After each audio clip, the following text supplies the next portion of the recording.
Boy friend, یہ Europe کا culture ہے جس نے نہ عورت کو عورت چھوڑا، نہ مرد کو مرد چھوڑا، نہ وہ خامند ہے، نہ باپ ہے، نہ بیٹا ہے، نہ بھائی ہے، وہ عورت نہ بیوی ہے، نہ ماں ہے، نہ بہن ہے، کچھ بھی نہیں ہے، وہ ٹیشو پیپر ہے، استعمال کر کے پھینک دیا جاتا ہے۔ دونوں کے رشتے بے غیرتی نے مٹا دیے، دیمک کی طرح چاٹ لیا ہے یورپ کے معاشرے کو۔ اسپین میں تھا تو ان کا جو انسپیکٹر جنرل پولیس اور پولیس کے بڑے افسر مجھ سے آئے ملنے کے لیے، تو میں نے تھوڑی ان سے بات کی، پھر میں نے کہا میں دو باتیں آپ کو کہہ کے جا رہا ہوں جو آپ کے فائدے کی ہیں۔ ایک، میں دیکھ رہا ہوں آپ کا فیملی سسٹم ٹوٹ چکا ہے، اس سے آپ کی نسل تباہ ہو جائے گی۔ دوسرا، میں دیکھ رہا ہوں آپ کے پارکس میں گیا ہوں اور شہر بازار میں پھر ہوں، آپ کے بچے نظر نہیں آ رہے، یا جوان ہیں یا بوڑھے ہیں، آپ کا جنریشن گیپ آ رہا ہے۔ وہ ایسے سر پکڑ کے بیٹھ گئے، کہنے لگے تم نے ہمارے وہ دو مسئلوں پر ہٹ کیا ہے جو ہمارا سب سے بڑا سر درد اس وقت بنے ہوئے ہیں۔ ہماری نسل ختم ہو رہی، ہمارا فیملی سسٹم ختم ہو چکا ہے، ہماری ایک حد ہے، ہماری نظر بھی نیچے ہوتی ہے اور ہم حیا کی چادر سے باہر نہیں نکلتے۔ بے حیائی جس معاشرے میں پھیلتی ہے اس معاشرے کو اللہ پنپنے نہیں دیتا، وہ معاشرہ ذلت اور پستی کا شکار ہو جاتا ہے۔ یورپ کی عورت نے آزادی کا نعرہ لگا کر سب کچھ گنوا دیا، سب کچھ گنوا دیا ہے، نہ ماں کی نسبت، نہ بیوی کی نسبت، نہ بہن کی نسبت، نہ بیٹی کی نسبت، کچھ اس کے ہاتھ میں نہیں ہے، اور وہاں کا معاشرہ انتہائی دکھی ترین معاشرہ ہے۔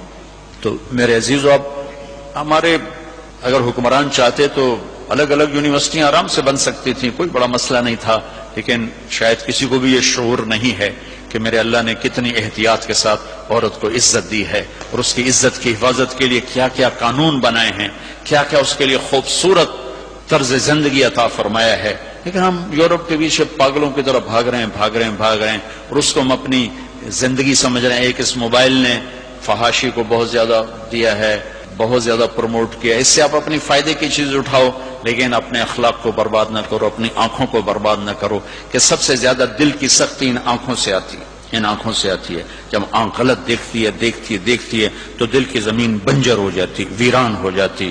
اپنی آنکھوں کے پردے گرانا سیکھو، حیا سیکھو، پاک دامنی سیکھو، حد فاصل رکھو۔ اللہ تعالیٰ نے ہم خود تراشتے ہیں منازل کے سنگ میل، ہم وہ نہیں ہیں جن کو زمانہ بنا گیا۔ ہماری تہذیب ہے، ہماری ثقافت ہے، ہمارا بیٹی کا مقام ہے، بیوی کا مقام ہے، بہن کا مقام ہے، ماں کا ایک مقام ہے، ہمارے ہاں رشتوں کی قدر ہے۔ اس قدر کو میرے اللہ نے ہمارے دل میں بٹھایا۔ قرآن نے سینکڑوں آیات اتاری ہیں ماں کے، بیٹی کے، بہن کے رشتوں کو باقی رکھنے کے لیے، میرے نبی نے کھول کے بتایا ہے۔ تو میرے عزیزو، وہ بیریئر کراس نہ کرو، ورنہ حسرت کے سوا کچھ نہیں ملے گا، ہلاکت اور تباہی اور بربادی کے سوا کچھ نہیں ملے گا، وہاں کانٹوں کے سوا کچھ نہیں ہے۔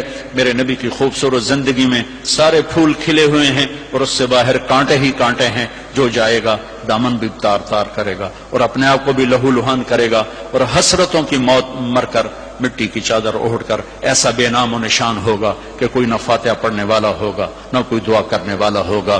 بے حیا معاشرہ وہ زمین کے لیے، دھرتی کے لیے ناسور بن جاتا ہے، اور پاکیزہ معاشرہ اس کائنات کا سب سے خوبصورت پھول ہوتا ہے جس کی مہک سارے عالم کو چمکاتی ہے، سارے عالم کو خوشبودار کرتی ہے۔